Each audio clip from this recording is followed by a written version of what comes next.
Chapter 10. The Net. Based on Matthew 13:47 through 50. The kingdom of heaven is like unto a net, that was cast into the sea and gathered of every kind, which, when it was full, they drew to shore, and sat down, and gathered the good into vessels, but cast the bad away. So shall it be at the end of the world. The angels shall come forth, and sever the wicked from among the just, and shall cast them into the furnace of fire. There shall be wailing and gnashing of teeth. The casting of the net is the preaching of the gospel. This gathers both good and evil into the church. When the mission of the gospel is completed, the judgment will accomplish the work of separation.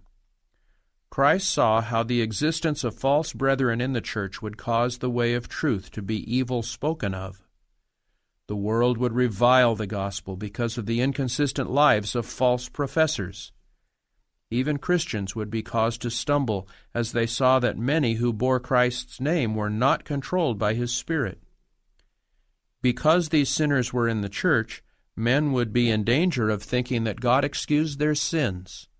Therefore, Christ lifts the veil from the future and bids all to behold that it is character, not position, which decides man's destiny.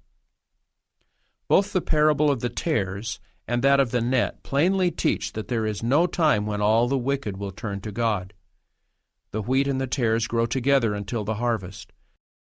The good and the bad fish are together drawn ashore for a final separation. Again, these parables teach that there is to be no probation after the judgment.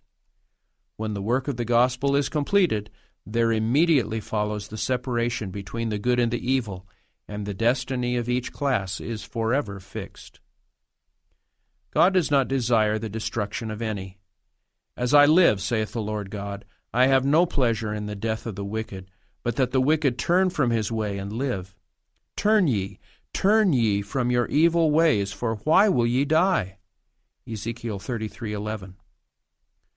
Throughout the period of probationary time, His Spirit is entreating men to accept the gift of life.